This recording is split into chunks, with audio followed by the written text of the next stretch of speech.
Durant l'Euro 2022, le joueur qui a vendu le plus de maillots pour l'équipe de France n'est pas Evan Fournier ni Rudy Gobert, mais bien Terry Tarpey. C'est pas commun pour un joueur qui a 5 points de moyenne et c'est encore moins commun de valoriser autant un joueur qui fait le travail de l'ombre. Alors à quoi est due cette Tarpey mania? Terry, c'est l'homme qui n'aurait même pas dû être là comme sparring partner pour l'équipe de France et qui est devenu le leader défensif de l'équipe. Sur les pick and roll, il a la meilleure défense de toute l'équipe puisqu'il n'a accordé que 0,61 points par possession à ses adversaires directs, ce qui est déjà très faible, mais alors même qu'il défendait sur le meilleur joueur adverse, ce qui rend la performance encore plus impressionnante. Et il n'a pas été en reste en attaque dans son style.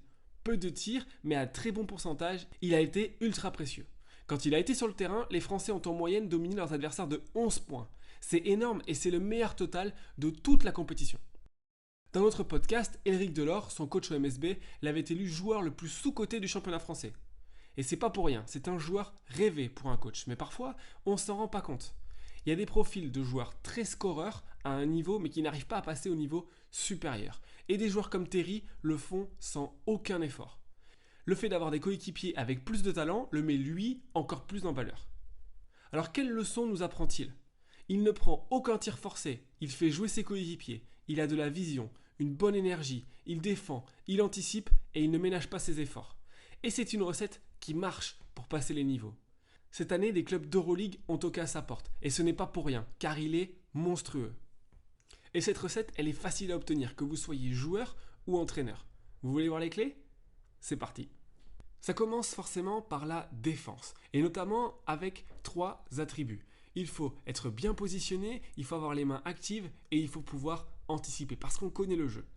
Dans cette situation, face à la Turquie, regardez bien Terry Tarpey. Il va voler le ballon, pas par hasard, mais juste parce qu'il est en train de regarder ce qui se passe, il est bien positionné et il a les mains actives.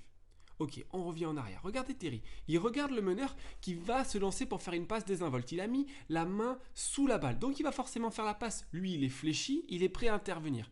Il se jette et on voit que Haussmann attrape bien la balle. Mais comme il est en mouvement, il est bien placé, il a anticipé, qu'il a les mains actives, il arrive à la dégager alors qu'elle est déjà dans les mains d'Haussmann et avec son momentum, à les finir en contre-attaque. Sur cette action face à la Turquie, la dernière, celle du match complètement fou, c'est lui qui sauve le match et qui pique le ballon alors que c'était pas forcément lui qui était le mieux placé. Alors on va analyser sa position. Ici, il est dans le stunt à la fois pour empêcher le drive à gauche de Korkmaz et à la fois pour empêcher la passe à Haussmann. Il se décale, toujours fléchi, toujours à regarder la balle et en même temps contrôler son joueur.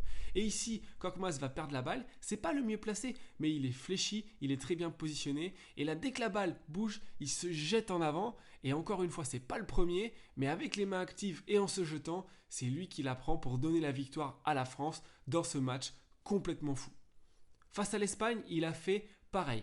Il a eu de très bonnes prestations, il a piqué 2 ballons, notamment celui-ci, avec une bonne anticipation, les mains actives face à Lorenzo Brown pour provoquer une faute dans un moment compliqué pour l'équipe de France. Et celle-là, c'est notre préférée, parce que cette anticipation-là, elle est magnifique, il y a beaucoup de joueurs qui ne sont pas prêts pour faire ce genre d'effort. Ici, on voit qu'il y a un changement qui est ordonné par Thomas Hurtel. Donc, a priori, Luka va la jouer, mais lui court pour se mettre sur la ligne de passe. Il est présent, Luka pourrait faire le lay-up, il a l'habitude que les joueurs soient dans le coin, sauf qu'ici Terry anticipe et vole la balle. Son positionnement lui permet également de venir contester toujours proprement le drive et les tirs. Cette situation-là face à Ponitka, il y a tous les fondamentaux et les éléments importants d'une très bonne défense. Et on va les décortiquer ensemble. En commençant par sa position sur le premier écran, comment il l'a passé. C'est un écran qui est haut, donc on pourrait se dire qu'on va passer en dessous. Mais regardez, le défenseur va se décaler. Donc il nous empêche de passer en dessous. Donc il va s'appuyer sur lui et se tourner à 180 degrés pour pouvoir passer avec le pied gauche et ensuite pousser sur ce pied gauche pour revenir. Ici, Ponitka change de main, donc il s'assoit sur ses appuis pour pouvoir bien repartir avec son pied droit dans l'autre sens en tournant les hanches et en essayant d'enlever la balle avec la main opposée, qui lui permet de toucher la balle, d'être dangereux et en même temps de pouvoir repartir avec son pied gauche en repoussant sur le tir, mais ce qui est plus important, c'est le drive. Il réanticipe. Le drive, il vient juste pour le faire réattaquer et ensuite il l'anticipe et il le bloque dans le drive, ce qui donne un tir difficile et c'est pas le genre de tir que la Pologne recherchait. C'est tellement beau qu'on vous la remet à vitesse réelle.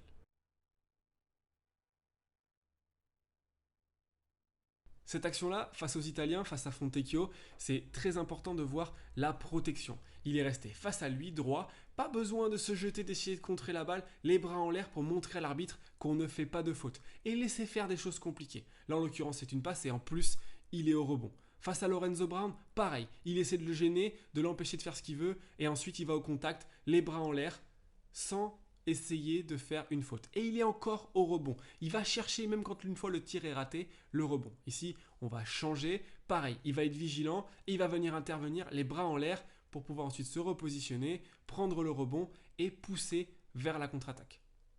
Et ce positionnement, il s'en sert aussi forcément pour provoquer des fautes offensives. Comme il glisse bien, il est toujours bien fléchi, dans le positionnement, il peut ensuite prendre le contact avec le torse, comme cette action-là, face à Haussmann, ou ensuite l'action que l'on va voir avec Luka Doncic, où c'est magnifiquement joué, on est positionné, on recule, faute offensive. En tant qu'entraîneur, ce qu'on rêve, c'est d'empêcher des paniers faciles en contre-attaque, et donc il faut absolument se replier. Et lui, c'est un exemple. Regardez, c'est le dernier joueur tout au fond, mais c'est lui qui va arriver en premier, car on ne sait jamais, il faut mettre la pression sur l'attaquant, peut-être parfois juste sentir notre présence, ça va le faire rater. Regardez-le ici, il se replie, il essaie de chercher la balle, de faire une faute, ensuite il est encore présent sur l'autre pour le faire changer son tir et potentiellement le faire rater. Encore une fois face à l'Italie, c'est lui qui est dernier, mais il est présent, il ne peut pas avoir la balle, il gêne la passe, et ici on a un panier marqué, mais il a gêné, et pour ces courses-là, parfois on obtient ce genre de choses où on arrive à voler des ballons et à être présent et à se générer des possessions supplémentaires et à empêcher des paniers faciles de l'adversaire. Cette situation-là, regardez, il s'est replié, il s'est mis sur la passe pour gêner la passe la plus facile. Ensuite, on a une passe un peu plus difficile et encore une fois, propre, les bras en l'air. Et même s'il marque, c'est une bonne défense. Et pour 9 bonnes défenses, on va réussir à piquer un ballon. Ici, en se mettant sur le porteur de balle, avec les mains actives et en courant vers lui pour le gêner, quitte à faire une faute pour voler la balle. On va également passer en attaque. Et on va voir que Terry, c'est un joueur modèle. Il ne prend aucun tir forcé et il fait tout bien. Mais il commence par déjà pousser la balle pour essayer d'obtenir des paniers faciles pour son équipe. On l'a dit, il prend beaucoup de rebonds et donc directement, dès qu'il l'a, il pousse plutôt que d'attendre son meneur et de donner la balle à quelqu'un. Et puis ensuite, s'il a la balle dans une transition, il essaie de trouver le joueur disponible. Ici, c'est Guerschon Yabusele. Plutôt que de rentrer comme un fou dans la défense, il évite une faute offensive et il donne une bonne situation d'avantage à son équipe. Encore une fois, c'est un bon rebond. Il attaque. Ici, on est à 2 contre 3. Mais comme il génère de la présence, il va donner un tir facile à Guerschon pour ramener l'équipe de France à 3 points. Juste par le simple fait d'avoir levé les yeux et d'avoir poussé la balle. Il est encore au rebond ici. Il pousse. A priori, pas forcément de situation d'avantage, mais il donne une bonne passe à Evan qui peut jouer et a une situation d'avantage. Mais en plus de tout ça, il fait toujours la bonne action. Il ne se trompe jamais d'un point de vue lecture. Et on va voir les différentes lectures qu'il a eues cet été avec l'équipe de France. La première, c'est « j'ai la balle, personne ne vient sur moi, je tire ». C'est pour ça qu'il est à 50% à 3 points, parce qu'il a pris que des bons tirs. Mais il a su les refuser aussi. On voit ici un bon tir, mais il reste 3 secondes, le défenseur est en train de courir vers nous, on a encore le temps de faire une passe à quelqu'un qui est encore mieux positionné que nous et qui est un très bon shooter, en l'occurrence Elie Okobo. Donc il fait la passe et il va le chercher. Mais il est aussi capable de voir que le défenseur anticipe la passe pour pouvoir poser un dribble et prendre son tir. Il n'a pas peur de prendre son tir.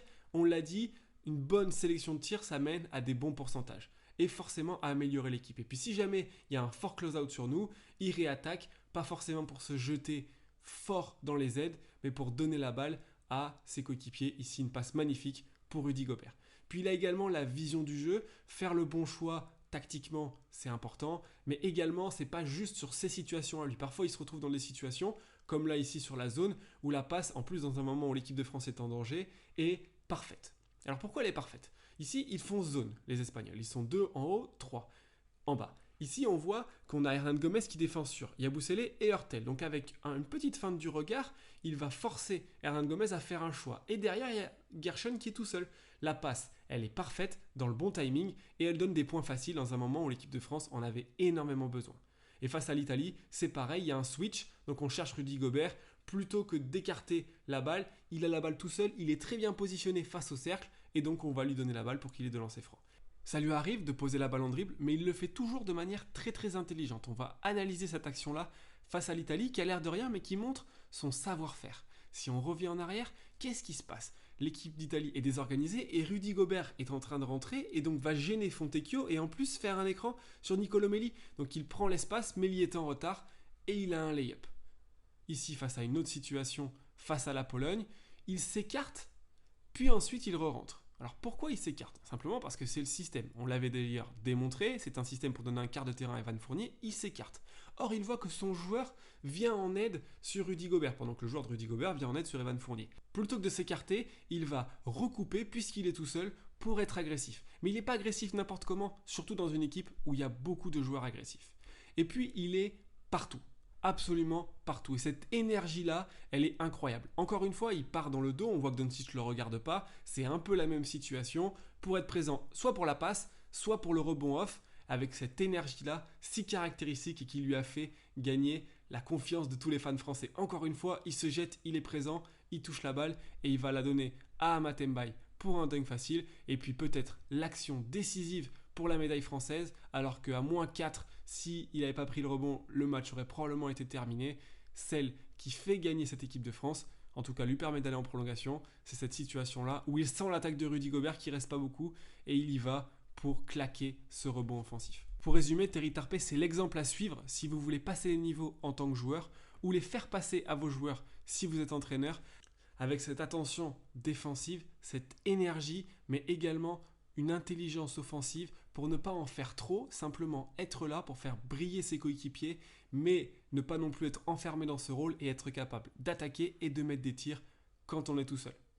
Ici, on n'a aucun doute que Terry Tarpey sera très certainement, pour le malheur d'Elric Delors, en Euroleague la saison prochaine et qu'on le reverra en équipe de France.